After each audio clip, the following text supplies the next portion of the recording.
ಸ್ನೇಹಿತರೆ, ಮೀಡಿಯಾ ಮಾಸ್ಟರ್ಸ್ಗೆ ಸ್ವಾಗತ ಸುಸ್ವಾಗತ. ಗೆಳೆಯರೆ, ಅಂತೂ ಇಂತೂ ಪಾಕಿಸ್ತಾನಕ್ಕೆ ಒಳ್ಳೆ ದಿನಗಳು ಬರ್ತಾ ಇವೆ. ಸಾಮಾನ್ಯವಾಗಿ ಬೇರೆ ಯಾವ ದೇಶಕ್ಕಾದರೂ ಇಂಥ ಪರಿಸ್ಥಿತಿ ಬಂದರೆ ಅದನ್ನು ಅವರ ಅವನತಿಯ ದಿನಗಳು ಅಂತ ಹೇಳಬೇಕಾಗುತ್ತೆ. ಆದರೆ ಪಾಕಿಸ್ತಾನ ಅನ್ನೋದು ಹಾಗಲ್ಲ. ಅವರು ಎಲ್ಲನೂ ಉಲ್ಟಾ ನೋಡಿ. ಹೀಗಾಗಿ ಬೇರೆಯವರಿಗೆ ಯಾವುದನ್ನು ನಾವು ಒಳ್ಳೆಯದಲ್ಲ ಅಂತ ಹೇಳಬೇಕೋ ಅದು ಪಾಕಿಸ್ತಾನಕ್ಕೆ ಒಳ್ಳೆಯದು. ಅಂದಾಗೆ ವಿಷಯ ಏನು ಅಂದರೆ, ಪಾಕಿಸ್ತಾನದ ಸೇನೆಯಲ್ಲಿ ಸೇನಾ ಮುಖ್ಯಸ್ಥನ ವಿರುದ್ಧ ಬಂಡಾಯ ಶುರುವಾಗಿದೆ. ಆತ ಕುರ್ಚಿ ಬಿಟ್ಟು ಓಡಿ ಹೋಗ್ತಾನೋ, ಜೈಲು ಸೇರ್ತಾನೋ ಅಥವಾ ಜನ್ನತ್ ಪಾಲೆ ಆಗ್ತಾನೋ ಗೊತ್ತಿಲ್ಲ. ಈ ಮಧ್ಯೆ ಚೈನಾ ನಮ್ಮ ಬಂಡವಾಳನಲ್ಲಿ ಹೂಡಿದ್ದೀವಿ, ನಮ್ಮ ಜನ ಕೆಲಸ ಕೂಡ ಮಾಡ್ತಾ ಇದ್ದಾರೆ, ಅವರಿಗೆ ರಕ್ಷಣೆ ಕೊಡೋ ಯೋಗ್ಯತೆ ನಿಮಗಿಲ್ಲ, ಹೀಗಾಗಿ ನಾವೇ ನಮ್ಮದೇ ಖಾಸಗಿ ಭದ್ರತಾ ಪಡೆಗಳನ್ನು ಪಾಕಿಸ್ತಾನಕ್ಕೆ ಕಳುಹಿಸ್ತೀವಿ ಅಂತ ಹೇಳಿ ಪ್ರೈವೇಟ್ ಯೂನಿಫಾರ್ಮಲ್ಲಿ 60 ಜನ ಚೈನಾದ ಸೇನಾಧಿಕಾರಿಗಳನ್ನು ಪಾಕಿಸ್ತಾನಕ್ಕೆ ಕಳುಹಿಸ್ಕೊಟ್ಟಿದೆ. ಅವರು ಸಿಂಧ್ ಪ್ರಾಂತ್ಯದಲ್ಲಿರ್ತಾರೆ. ಸಿಪೆಕಲ್ಲಿ ಕೆಲಸ ಮಾಡ್ತಾ ಇರೋ ಚೈನಾ ಪ್ರಜೆಗಳಿಗೆ ಪಾಕಿಸ್ತಾನ ಕೊಡ್ತಾ ಇರೋ ಭದ್ರತೆಯ ಮೇಲುಸ್ತುವಾರಿಯನ್ನು ಇವರು ನೋಡ್ಕೋತಾರೆ. ಒಳ್ಳೆಯದೇ ಅಲ್ವೇ? ಪಾಕಿಸ್ತಾನದ ಸೈನ್ಯಕ್ಕೆ ಸ್ವಲ್ಪ ಕೆಲಸ ಕಡಿಮೆ ಆಗುತ್ತೆ ಇನ್ಮೇಲೆ. ಇನ್ನು ಮತ್ತೊಂದು ಕಡೆ ಆಕ್ರಮಿತ ಕಾಶ್ಮೀರದಲ್ಲಿನ ಒಂದಷ್ಟು ಪಾಕ್ ವಿರೋಧಿಗಳು ನಾವು ಪಾಕಿಸ್ತಾನದ ಜೊತೆ ಇರೋದಿಲ್ಲ, ನಮ್ಮನ್ನು ಕೂಡ ಬಿಟ್ಬಿಡಿ ಅಂತ ಹೇಳ್ತಾ ಇದ್ದಾರೆ. ನಮ್ಮ ವಿರುದ್ಧ ಬಲ ಪ್ರಯೋಗ ಮಾಡಿದರೆ ನೀವು ನಿಮ್ಮವರ ಹೆಣಗಳನ್ನು ಮಂಗಳ್ ಡ್ಯಾಮಲ್ಲಿ ಹುಡುಕೋಬೇಕಾಗತ್ತೆ ಅಂತ ಅವರು ಎಚ್ಚರಿಕೆಯನ್ನು ಕೊಡ್ತಾ ಇದ್ದಾರೆ. ಅಲ್ಲಿಗೆ ಆಕ್ರಮಿತ ಕಾಶ್ಮೀರವನ್ನು ಸಾಕೋ ಕಷ್ಟ ಕೂಡ ಇನ್ನು ಪಾಕಿಗಳಿಗೆ ತಪ್ಪುತ್ತೆ ಅಲ್ವಾ? ಅದು ಕೂಡ ಒಳ್ಳೆಯದೇ. ಇದಕ್ಕಿಂತ ಒಳ್ಳೆಯ ದಿನಗಳೊಂದು ದೇಶಕ್ಕೆ ಬೇರೆ ಏನಾದರೂ ಬರೋದಕ್ಕೆ ಸಾಧ್ಯನೇ? ಹಾಗಾದರೆ ಅಲ್ಲಿನ ಲೇಟೆಸ್ಟ್ ಡೆವಲಪ್ಮೆಂಟ್ ಏನು?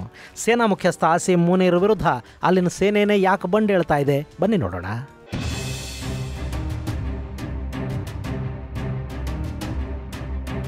ಪ್ರಜಾಪ್ರಭುತ್ವ ಮತ್ತು ಇಸ್ಲಾಮಿಕ್ ದೇಶಗಳು ಇವೆರಡಕ್ಕೂ ಒಂದಕ್ಕೊಂದಕ್ಕೆ ಆಗಿ ಬರುವುದಿಲ್ಲ ಅನ್ಸುತ್ತೆ. ಯಾವುದೋ ಕೆಲವು ದೇಶಗಳನ್ನು ಹೊರತುಪಡಿಸಿದ್ರೆ ಜಗತ್ತಿನ ಬಹುತೇಕ ಇಸ್ಲಾಮಿಕ್ ದೇಶಗಳಲ್ಲಿ ಪ್ರಜಾಪ್ರಭುತ್ವಕ್ಕೆ ಅಂತ ಮಹತ್ವ ಇಲ್ಲ. ಇನ್ನು ಪಾಕಿಸ್ತಾನದಲ್ಲಿ ಅದು ಆಗಾಗ ಬಂದು ಹೋಗೋ ಅತಿಥಿ. ಅಲ್ಲಿ ದೇಶ ರಚನೆ ಆದಾಗನಿಂದ ಇಲ್ಲಿವರೆಗೆ ಯಾವ ಸರ್ಕಾರವೂ 5 ವರ್ಷಗಳ ಅವಧಿಯನ್ನು ಪೂರ್ಣಗೊಳಿಸಿಲ್ಲ. ಇನ್ನು ಅಲ್ಲಿ ಪ್ರಜಾಪ್ರಭುತ್ವ ಇದೆ ಅಂತ ಅನಿಸಿದ್ರೂ ಕೂಡ ಆಡಳಿತದ ಮೇಲಿನ ಸಂಪೂರ್ಣ ಹಿಡಿತ ಸೇನೆಯ ಕೈಯಲ್ಲಿರುತ್ತೆ. ಅಂಥ ದೇಶದಲ್ಲಿ ಸೇನೆಯ ಮಾನ ಮರ್ಯಾದೆಯನ್ನು 3 ಕಾಸಿಗೆ ಹರಾಜು ಹಾಕಿ ಸೈನ್ಯದಲ್ಲಿ ಕೂಡ ಒಡಕುಂಟಾಗೋ ಹಾಗೆ ಮಾಡಿ ದೇಶದ ಆಡಳಿತದ ಮೇಲೆ ಹಿಡಿತಾ ಇಟ್ಟುಕೊಳ್ಳೋ ಯೋಗ್ಯತೆ ಆ ದೇಶದ ಸೇನೆಗಿಲ್ಲ ಅನ್ನೋ ಅಭಿಪ್ರಾಯವನ್ನು ಜನರಲ್ಲಿ ಮೂಡೋ ಹಾಗೆ ಮಾಡಿದ್ದು ಪಾಕಿಸ್ತಾನದ ಮಾಜಿ ಪ್ರಧಾನಿ ಇಮ್ರಾನ್ ಖಾನ್. ಬಹುಶಃ ಪಾಕಿಸ್ತಾನದ ಇತಿಹಾಸದಲ್ಲಿ ಯಾವತ್ತೂ ಕೂಡ ಈ 2 ಘಟನೆಗಳು ನಡೆದಿರಲಿಲ್ಲ. ಒಂದು, ಅಲ್ಲಿನ ಸೇನಾಧಿಕಾರಿಗಳು ಮತ್ತು ಸೇನೆಯ ಮುಖ್ಯ ಕಚೇರಿಗಳ ಮೇಲೆ ಜನ ದಾಳಿ ಮಾಡೋ ಧೈರ್ಯವನ್ನು ಇದುವರೆಗೆ ಮಾಡಿರಲಿಲ್ಲ.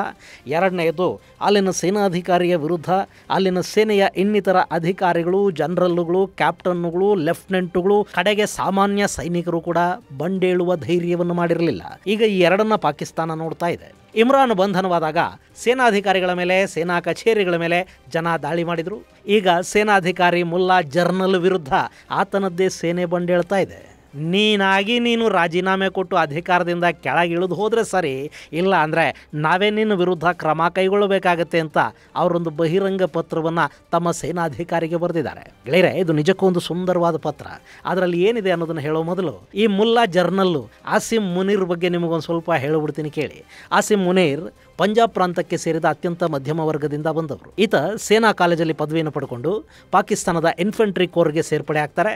ಆನಂತರ ಒಂದೊಂದೇ ಹುದ್ದೆಗೆ ಬಡ್ತಿ ಪಡಿತಾ ISIನ ಮುಖ್ಯಸ್ಥರಾಗಿ, ಕೋರ್ ಕಮಾಂಡರ್ ಆಗಿ, ಕ್ವಾರ್ಟರ್ ಮಾಸ್ಟರ್ ಜನರಲ್ ಆಗಿ ವಿವಿಧ ಹುದ್ದೆಗಳನ್ನು ಹೇರಿದ ನಂತರ ಶಹಬಾಜ್ ಶರೀಫ್ ತನ್ನ ಅಣ್ಣ ಮಾಜಿ ಪ್ರಧಾನಿ ನವಾಜ್ ಶರೀಫ್ ಆದೇಶದ ಮೇರೆಗೆ ಸೇನೆಯ ಮುಖ್ಯಸ್ಥನನ್ನಾಗಿ ನೇಮಕ ಮಾಡ್ತಾರೆ. ಈತ ಅಲ್ಲಿ more loyal Dhan the king ಅಂತಾರಲ್ಲ, ಅಷ್ಟು ಶರೀಫ್ ಬ್ರದರ್ಸ್ಗೆ ಲಾಯಲ್ಲು.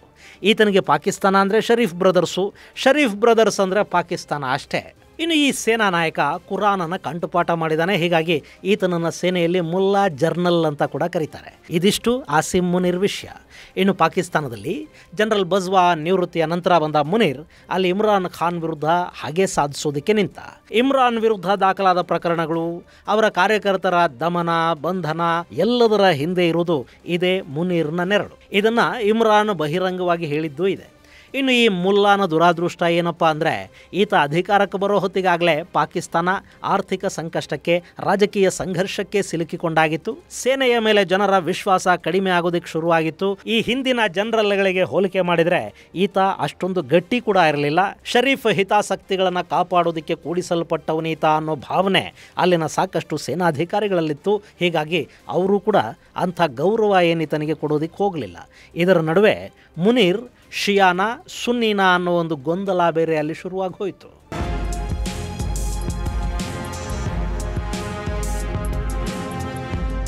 ಗೆಳೆಯರೆ, ಪಾಕಿಸ್ತಾನದ ಸೇನೆ ಹೇಗೆ ಅಂದರೆ ಅದು ಇದುವರೆಗೆ ಯಾವ ಶಿಯಾ ಪಂಗಡದ ಅಧಿಕಾರಿಯನ್ನು ತನ್ನ ಸರ್ವೋಚ್ಚ ನಾಯಕನನ್ನಾಗಿ ಮಾಡಿಕೊಂಡಿಲ್ಲ. ಪಾಕಿಸ್ತಾನ ಸುನ್ನಿ ದಿಯೋಬಂದ್ ಪಂಗಡದ ಹಿಡಿತ ಮತ್ತು ಪ್ರಭಾವಕ್ಕೆ ಒಳಪಟ್ಟ ದೇಶ. ಹೀಗಾಗಿ ಅಲ್ಲಿ ಸುನ್ನಿಗಳು ಶಿಯಾಗಳಿಗೆ ಉನ್ನತ ಹುದ್ದೆಗಳನ್ನು ಯಾವುದೇ ಕಾರಣಕ್ಕೂ ಕೊಡೋದಿಲ್ಲ, ಸಿಗೋದಿಕ್ಕೆ ಬಿಡೋದು ಇಲ್ಲ. ಇದುವರೆಗೆ ಪಾಕಿಸ್ತಾನದ ಸೇನಾ ಮುಖ್ಯಸ್ಥನ ಹುದ್ದೆಯನ್ನು ಪಡೆದ ಏಕೈಕ ಪಂಜಾಬೇತರ ವ್ಯಕ್ತಿ, ಅದರಲ್ಲೂ ಏಕೈಕ ಮುಹಾಜಿರ್ ಅಂದರೆ ಅದು ಪರ್ವೇಜ್ ಮುಷರಫ್ ಮಾತ್ರ. ಮುಷರಫ್ ಸಿಂಧ್ ಪ್ರಾಂತ್ಯಕ್ಕೆ ಸೇರಿದವರು. ಜೊತೆಗೆ ಆ ಕುಟುಂಬ ಭಾರತದಿಂದ ಪಾಕಿಸ್ತಾನಕ್ಕೆ ವಲಸೆ ಹೋದ ಕುಟುಂಬ. ಮುಹಾಜಿರ್ ಅಂದರೆ ವಲಸಿಗರು ಅಂತ ಅರ್ಥ. ಅಷ್ಟು ಬಿಟ್ಟರೆ ಉಳಿದ ಎಲ್ಲ ಸೇನಾಧಿಪತಿಗಳು ಕೂಡ ಪಂಜಾಬ್ ಪ್ರಾಂತದವರೇ. ಹಾಗೆ ಅಲ್ಲಿನ 60% ಸೈನಿಕರು ಕೂಡ ಪಂಜಾಬ್ ಮೂಲದಿಂದಲೇ ಬರ್ತಾರೆ. ಇನ್ನು ಈ ಆಸಿಂ ಮುನೀರ್ ಕೂಡ ಮೂಲ ಪಂಜಾಬಿನೇ. ಆದರೆ ಆತ ಶಿಯಾನ ಸುನ್ನಿನ ಅನ್ನೋ ಅನುಮಾನ ಶುರುವಾದ ಮೇಲೆ ಆತನ ವಿರುದ್ಧ ಅಲ್ಲಿ ಕತ್ತಿ ಮಸೆಯುವ ಜನ ಕೂಡ ಹೆಚ್ಚಾಗಿದ್ದಾರೆ. ಪಾಕಿಸ್ತಾನದ ಸರ್ಕಾರ ಸಾಕಷ್ಟು ಬಾರಿ ಆತ ಶಿಯಾ ಅಲ್ಲ, ಸುನ್ನಿನೇ ಅಂತ ಕ್ಲಾರಿಫಿಕೇಶನ್ ಕೊಡ್ತಾ ಬಂದಿದೆ. ಆದರೆ ಅದನ್ನು ಅಲ್ಲಿನ ಜನ ನಂಬುತ್ತಾ ಇಲ್ಲ. ಎಂಥ ಪರಿಸ್ಥಿತಿ ಅಲ್ವಾ. ನಮ್ಮಲ್ಲಿ ನಮ್ಮ ಮಿಸೈಲ್ ಮ್ಯಾನ್, ನಮ್ಮ ರಾಷ್ಟ್ರಪತಿಗಳು, ಹೀಗೆ ಸಾಕಷ್ಟು ಜನ ಮುಸ್ಲಿಮರೇ ಆದರೂ ಕೂಡ ನಮಗೆ ಭಾರತೀಯರಿಗೆ ಅದು ಸಮಸ್ಯೆ ಅಂತ ಯಾವತ್ತೂ ಅನ್ನಿಸಲೇ ಇಲ್ಲ. ಆದರೆ ಶಾಂತಿದೂತರ ಸಮಾನತ್ವದ ನಾಡಲ್ಲಿ ಸುನ್ನಿ ಬಿಟ್ಟರೆ ಬೇರೆ ಯಾರೂ ಸೇನಾ ಮುಖ್ಯಸ್ಥ ಆಗೋದಕ್ಕೆ ಸಾಧ್ಯ ಆಗೋದಿಲ್ಲ. ಇದಲ್ವಾ ಸಮಾನತೆ ಅಂದರೆ. ಓಕೆ, ಈಗ ಈ ಸೇನಾ ಮುಖ್ಯಸ್ಥನ ವಿರುದ್ಧ ಅಮೆರಿಕ ಸಿಟ್ಟು ಮಾಡಿಕೊಂಡಿದೆ ನೋಡಿ.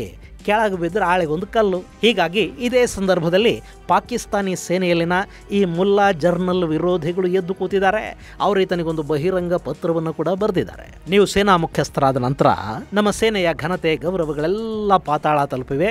1971 ನಂತರ ಮತ್ತೆ ನಾವು ನಿರಂತರ ಸೋಲುಗಳನ್ನು ಕಾಣೋ ಸ್ಥಿತಿಗೆ ನೀವು ನಮ್ಮನ್ನು ಕರ್ಕೊಂಡು ಬಂದು ಬಿಟ್ಟಿದ್ದೀರಿ. ನಮ್ಮ ರೈಲು ಅಪಹರಣ ಆದ ದಿನವೇ ನಾವು ಬಲೂಚನ್ನು ಕಳ್ಕೊಂಡು ಹಾಗಾಯಿತು. ಖೈಬರ್ ಪಖ್ತೂನ್ಖ್ವಾದಲ್ಲಿ ಕೂಡ ಸೇನೆಯ ಹಿಡಿತ ಕಡಿಮೆ ಆಗಿದೆ. ನಮ್ಮ ಸೇನೆಯ ವಿರುದ್ಧ ಈಗ ನಮ್ಮದೇ ಮಕ್ಕಳು ಕಲ್ಲು ತೂರಾಟ ಮಾಡೋದಕ್ಕೆ ಶುರು ಮಾಡಿವೆ. ಈ ದೇಶದ ಜನ ಅವರದ್ದೇ ಸೇನೆಯ ಮೇಲಿನ ಭಯ ಮತ್ತು ಗೌರವಗಳನ್ನು ಕಳ್ಕೋತಾ ಇದ್ದಾರೆ. ಇದೆಲ್ಲದಕ್ಕೂ ನೀವೇ ಕಾರಣ. ನೀವು ಸೇನೆಯನ್ನು ರಾಜಕಾರಣಿಗಳ ಹಿತಾಸಕ್ತಿಯನ್ನು ಕಾಪಾಡೋದಕ್ಕೆ ಬಳಕೆ ಮಾಡಿದ್ರಿ. ಸೇನೆಯ ಘನತೆ ಕುಗ್ಗಿದೆ, ಅವರ ಆತ್ಮಸ್ಥೈರ್ಯ ಕುಗ್ಗಿದೆ, ವಿಶ್ವಾಸ ಕುಗ್ಗಿದೆ. ಹೀಗಾಗಿ ನೀವು ನಮ್ಮನ್ನು ಮುನ್ನಡೆಸೋದಕ್ಕೆ ಸಾಧ್ಯ ಆಗೋದಿಲ್ಲ.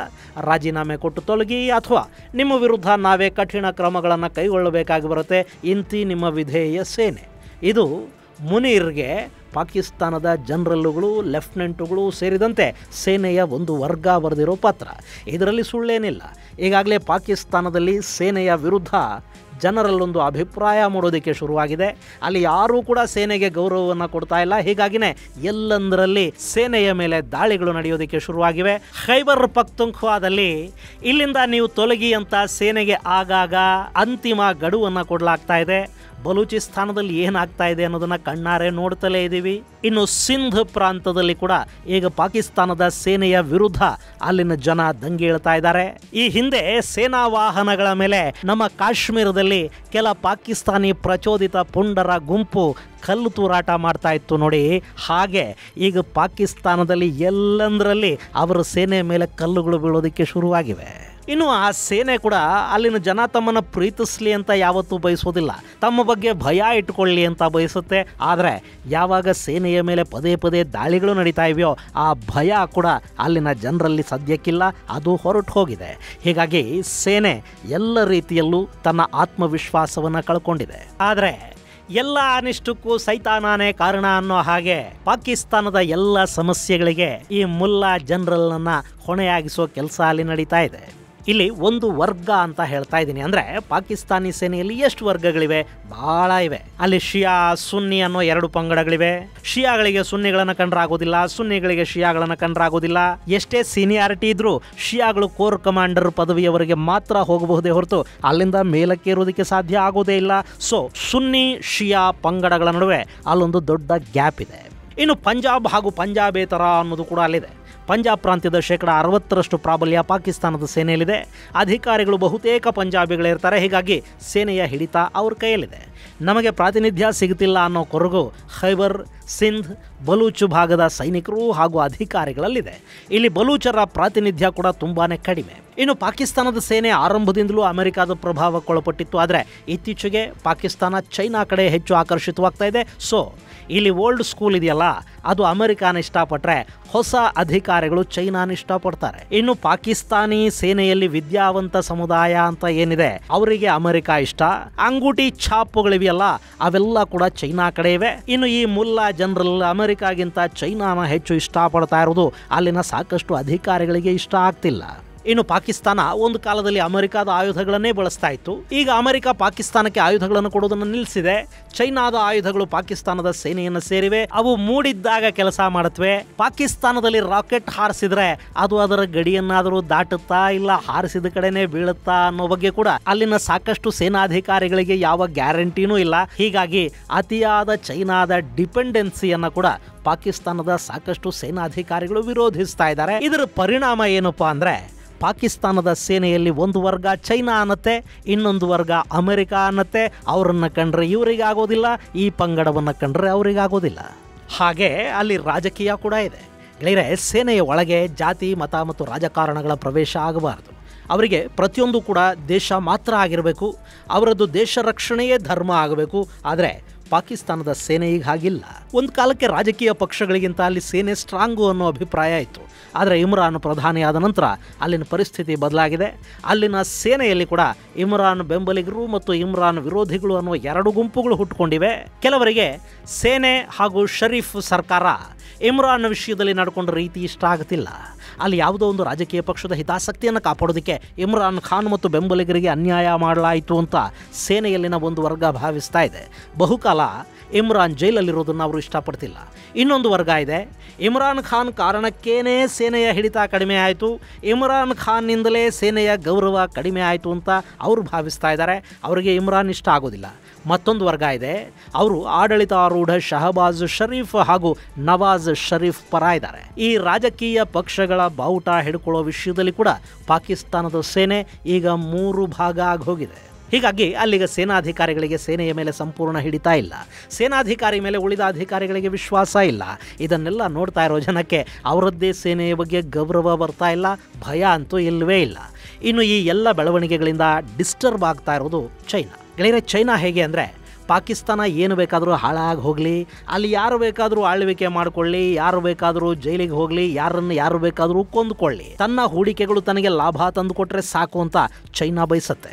ಸದ್ಯಕ್ಕೆ ಪಾಕಿಸ್ತಾನದ ಸಿಪೆಕ್ ಯೋಜನೆಯಲ್ಲಿ ಸುಮಾರು 30,000ಕ್ಕೂ ಹೆಚ್ಚು ಚೈನಾದ ಇಂಜಿನಿಯರ್ಗಳು ಕಾರ್ಮಿಕರು ಕೆಲಸ ಮಾಡ್ತಾ ಇದ್ದಾರೆ. ಮೊನ್ನೆ ಬಲೂಚಿಸ್ತಾನದ ರೈಲು ಅಪಹರಣ ಮತ್ತು ಪಾಕಿಸ್ತಾನಿ ಸೈನಿಕರ ಹತ್ಯೆ ಆಯ್ತಲ್ಲ, ಅದಾದ ನಂತರ ಚೈನಾಗೆ ಪಾಕಿಸ್ತಾನದ ಸೇನೆಯ ಮೇಲೆ ಸಂಪೂರ್ಣವಾಗಿ ನಂಬಿಕೆ ಹೊರಟು ಹೋಗಿದೆ. ಇನ್ನು ಮುನೀರ್ಗೆ ಕೂಡ ಮುಂದೆ ತನ್ನ ಗತಿ ಏನಾಗುತ್ತೆ ಅನ್ನೋದು ಗೊತ್ತಿಲ್ಲ. ಹೀಗಾಗಿ ಆತ ಚೈನಾಗೆ ತನ್ನದೇ ಸೆಕ್ಯೂರಿಟಿ ಅಧಿಕಾರಿಗಳನ್ನು ಪಾಕಿಸ್ತಾನದಲ್ಲಿ ನಿಯೋಜನೆ ಮಾಡಿಕೊಳ್ಳೋದಕ್ಕೆ ಅನುಮತಿಯನ್ನು ಕೊಟ್ಟಾಗಿದೆ. ಅದಕ್ಕೆ ಸಂಬಂಧಪಟ್ಟ ಹಾಗೆ ಒಂದು ಒಪ್ಪಂದ ಪತ್ರಕ್ಕೆ ಪಾಕ್ ಹಾಗೂ ಚೈನಾಗಳು ಸಹಿ ಹಾಕಿವೆ. ಸದ್ಯಕ್ಕೆ 60 ಮಂದಿಯನ್ನು ಚೈನಾ ಪಾಕಿಸ್ತಾನಕ್ಕೆ ನಿಯೋಜನೆ ಮಾಡ್ತಾ ಇದೆ. ಇದು ಮೊದಲ ಹಂತದ ನಿಯೋಜನೆ. ಇವರೆಲ್ಲ ಖಾಸಗಿ ಭದ್ರತಾ ಪಡೆಗಳಿಗೆ ಸೇರಿದವರು ಅಂತ ಚೈನಾ ಹೇಳಿಕೊಳ್ಳುತ್ತೆ. ಆದರೆ ಅವರ ಕೈಯಲ್ಲಿ ಆಧುನಿಕ ಆಯುಧಗಳಿರುತ್ತವೆ. ಅವರು ಚೈನಾ ಸೇನೆಯ ಅಧಿಕಾರಿಗಳು. ಅವರು ಪಾಕಿಸ್ತಾನಿ ಸೇನೆ ಒದಗಿಸುವ ಭದ್ರತಾ ವ್ಯವಸ್ಥೆಗಳ ಮೇಲೆ ಮೇಲುಸ್ತುವಾರಿಯನ್ನು ನೋಡಿಕೊಳ್ಳೋದಕ್ಕಾಗಿ ಅಲ್ಲಿ ನಿಯೋಜನೆಗೊಂಡಿದ್ದಾರೆ. ಮಜಾ ಅಂದರೆ ಇವರನ್ನು ಚೈನಾ ಬಲೂಚಿಸ್ತಾನದಲ್ಲಿ ನೇಮಕ ಮಾಡ್ತಾ ಇಲ್ಲ.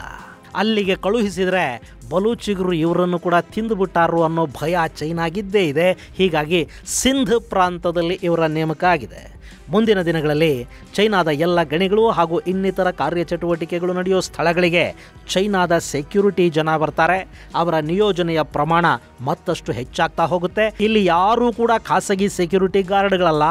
ಚೈನಾ ಪಾಕಿಸ್ತಾನಕ್ಕೆ ಕಳುಹಿಸ್ತಾ ಇರೋದು ತನ್ನ ಸೇನೆಯ ಟ್ರೈನ್ಡ್ ಯೋಧರನ್ನ ಮತ್ತು ಅಧಿಕಾರಿಗಳನ್ನು.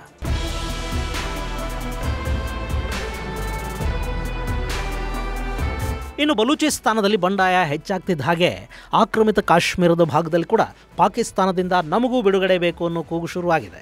ಗೆಳೆಯರೆ, ಇದೆಲ್ಲ ಆಗ್ತಾ ಇರೋದು ಪಾಕಿಸ್ತಾನದ ಒಳಿತಿಗಾಗಿನೇ. ಈಗ ಅಲ್ಲಿನ ಸೇನೆ ಮೇಲೆ ಜನ ನಂಬಿಕೆ ಕಳ್ಕೊಂಡ್ರು ಅಂತ ಇಟ್ಕೊಳ್ಳಿ. ಆಗ ಸೇನೆ ರಾಜಕೀಯದಲ್ಲಿ ಹಸ್ತಕ್ಷೇಪ ಮಾಡೋದನ್ನ ನಿಲ್ಲಿಸುತ್ತೆ. ಸೇನೆ ಕೇವಲ ತನ್ನ ಕೆಲಸವನ್ನು ಮಾತ್ರ ಮಾಡಿ ತನ್ನ ಲಿಮಿಟ್ಸಲ್ಲಿ ತಾನು ಇದ್ದು ಬಿಟ್ರೆ ಏಷ್ಯಾದಲ್ಲಿ ಭಯೋತ್ಪಾದನೆ ಅನ್ನೋದು ಕೂಡ ಬಹುಪಾಲು ಕಡಿಮೆ ಆಗುತ್ತೆ. ಇನ್ನು ಚೈನಾ ಪಾಕಿಸ್ತಾನಕ್ಕೆ ಬರ್ತಾ ಇರೋದ್ರಿಂದ ಅಲ್ಲಿನ ಸೈನಿಕರಿಗೆ ಕೆಲಸ ಕೆಲಸ ಕೂಡ ಕಡಿಮೆ ಆಗುತ್ತೆ. ಹಾಗೆ ಬಲೂಚ್, ಸಿಂಧ್ ಮತ್ತು ಖೈಬರ್ಗಳು ಬೇರೆ ಆಗಿಬಿಟ್ರೆ ಉಳಿಯೋದು ಪಂಜಾಬ್ ಮಾತ್ರ. ಆಗ ಇಡೀ ಪಂಜಾಬನ್ನು ಪಂಜಾಬಿಗಳೇ ಆಳ್ವಿಕೆ ಮಾಡ್ಕೋಬಹುದು. ಖೈಬರ್ನ ಬುಡಕಟ್ಟು ಜನಾಂಗಕ್ಕೆ, ಬಲೂಚಿಗರಿಗೆ ಪಾಕಿಸ್ತಾನದ ಖಜಾನೆಯಿಂದ ಹಣ ಖರ್ಚು ಮಾಡೋದು ತಪ್ಪುತ್ತೆ. ಇನ್ನೇನು ಬಲೂಚಿಸ್ತಾನ ಹೋದರೆ ಖನಿಜ ಸಂಪತ್ತು ಹೋಗುತ್ತೆ, ಸಮುದ್ರದ ಸಂಪರ್ಕ ಹೋಗುತ್ತೆ. ಸಿಂಧ್ ಹೋದ್ರೂ ಅಷ್ಟೇ. ಖೈಬರ್ ಹೋದರೆ ಅಲ್ಲಿ ಕೂಡ ಒಂದಷ್ಟು ಖನಿಜ ನಿಕ್ಷೇಪಗಳು, ನೀರಿನ ಮೂಲಗಳು ಹೋಗುತ್ತವೆ. ಈಗ ಏನಾವಿದ್ದು ಪಾಕಿಸ್ತಾನ ಅವುಗಳನ್ನು ಸುರುಕಾಳ್ತಾ ಇರೋದು ಅಷ್ಟರಲ್ಲೇ ಇದೆ. ಎಲ್ಲವನ್ನು ಚೈನಾ ತಾನೇ ತಿಂತಾ ಇರೋದು. ಸೊ ಇವೆಲ್ಲ ಹೋದರೆ ಪಂಜಾಬ್ ಒಂದು ಉಳ್ಕೊಳ್ಳುತ್ತೆ, ಸಾಕಲ್ವೇ? ಇಷ್ಟಕ್ಕೂ ಪಾಕಿಸ್ತಾನ ಅನ್ನೋ ಕಲ್ಪನೆ ಹುಟ್ಟಿದಾಗ ಬಂಗಾಳವನ್ನು ಬಿಟ್ಟರೆ ಅವತ್ತಿಗಿದ್ದಿದ್ದು ಪಂಜಾಬ್ನ ಇದಿಷ್ಟು ಭಾಗ ಮಾತ್ರ ಅಲ್ವೇ? ಇದು ಗೆಳೆಯರೆ ಪಾಕಿಸ್ತಾನದಲ್ಲಿ ಸೇನಾ ಮುಖ್ಯಸ್ಥನ ವಿರುದ್ಧ ಸೇನೆಯ ಒಳಗೆ ಶುರುವಾಗಿರುವ ದಂಗೆ ಹಾಗೂ ಪಾಕಿಸ್ತಾನಕ್ಕೆ ಬರ್ತಿರುವ ಅಚ್ಚೇ ದಿನಗಳಿಗೆ ಸಂಬಂಧಪಟ್ಟ ಒಂದಷ್ಟು ಮಾಹಿತಿ. ಮುಂದಿನ ಸಂಚಿಕೆಯಲ್ಲಿ ಮತ್ತಷ್ಟು ವಿಶೇಷಗಳ ಜೊತೆ ಮತ್ತೆ ಭೇಟಿಯಾಗೋಣ. ಅಲ್ಲಿವರೆಗೆ ಜೈ ಹಿಂದ್, ಜೈ ಕರ್ನಾಟಕ.